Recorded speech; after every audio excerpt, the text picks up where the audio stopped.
Friends, अगर हमें कोई काम करने में दिक्कत हो रही है, जैसे कि मुझे हिंदी बोलने में दिक्कत होती है, या फिर इंग्लिश बोलने में दिक्कत होती है, या फिर मुझे खाना बनाने में दिक्कत होती है, तो गाइज इस टाइप के सेंटेंसेस बोलने के लिए हम इस स्ट्रक्चर का यूज़ करेंगे। सबसे पहले बोलेंगे हम सब्जेक्ट, उसके बाद हम बोलेंगे find it difficult to, then हम बोलेंगे वर्ब। इट मीन्स जब हमें किसी काम करने में दिक्कत होती है तो उस सिचुएशन के लिए हम इस स्ट्रक्चर का यूज़ करेंगे। सपोज आपको बोलना हो कि मुझे हिंदी बोलने में दिक्कत होती है, तो फ्रेंड्स ये सेंटेंस बनेगा I find it difficult to speak Hindi. I find it difficult to speak Hindi. Second example is मुझे कैमरा के सामने बात करने में दिक्कत होती है। I find it difficult to talk in front of camera. I find it difficult to talk in front of camera। या फिर बोलना हो कि मुझे बड़ों से बात करने में दिक्कत होती है, तो आप बोल सकते हो I find it difficult to talk to elders। तो गाइस इस तरह से आप इस स्ट्रक्चर का यूज़ करके इस टाइप के सेंटेंसेस बोल सकते हो। फ्रेंड्स, आपने इस टाइप के सेंटेंसेस तो सुने होंगे, जैसे कि उसने मार मार कर बच्चे का कुचुम्बर निकाल दिया, या फिर कुचुम्बर बना दिया, या फिर बोलना हो कि मैं तुम्हारा मार मार कर कुचुम्बर निकाल दूंगी। तो फ्रेंड्स, मार मार कर कुचुम्बर निकालना मतलब बहुत बुरी तरह से पिटाई करना। इसके लिए इंग्लिश में एक फ्रेज है to beat to a pulp, means मार मार कर कुचुम्बर निकाल देना। तो आइए इसके कुछ एग्जाम्पल्स देखते हैं। सपोज आपको बोलना हो कि मैं मार मार कर तुम्हारा कुचुम्बर निकाल दूंगी, या फिर कुचुम्बर बना दूंगी, तो आप बोल सकते हो I will beat you to a pulp. I'll beat you to a pulp। उसने मार मार कर अपने बच्चे का कुचुम्बर निकाल दिया। He beat the boy to a pulp। He beat the boy to a pulp।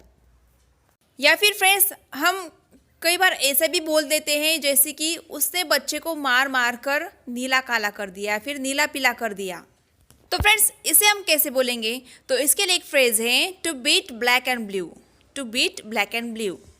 जैसे कि अगर आपको बोलना हो कि उसने अपने बच्चे को मार मार कर नीला पीला कर दिया, तो हम बोलेंगे she beat her child black and blue. She beat her child black and blue. तो फ्रेंड्स, इस तरह से आप इन दोनों ही फ्रेजेस का यूज़ कर सकते हो। हम कई बार ऐसा भी बोलते हैं ना, जब मैं स्कूल में थी या फिर छोटी थी तब मुझे सारे टेबल्स मुँह जुबानी याद थी। या फिर ऐसा भी बोलते हैं कि बेबी को सारे पोएम्स मुँह जुबानी याद है। तो फ्रेंड्स, कोई बात मुंह जुबानी याद होने के लिए एट फिंगर टिप्स इस फ्रेज का यूज़ किया जाता है। At finger tips.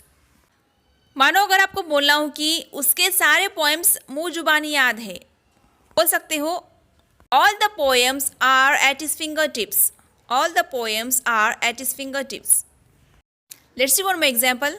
जब मैं स्कूल में थी तब सारे टेबल्स मेरे मुंह जुबानी याद थे। टेबल्स मीन्स जिसे बोलते हैं लोग पहाड़ा हिंदी में, मतलब मल्टीप्लिकेशन टेबल्स। तो सेंटेंस बनेगा when I was in school all the tables were at my finger tips. When I was in school all the tables were at my finger tips. तो गाइस इस तरह से आप मुंह जुबानी याद होने के लिए एट फिंगर टिप्स का यूज़ कर सकते हो।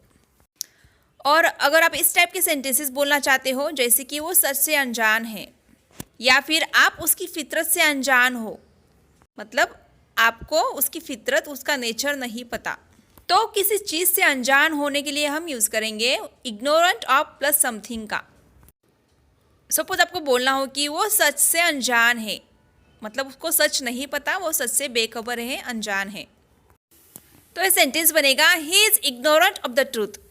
या फिर यहाँ पे इंस्टेड ऑफ इग्नोरेंट आप अनअवेयर का भी यूज़ कर सकते हो। He is unaware of the truth. तुम उसकी फितरत से अनजान हो। You are ignorant of his nature.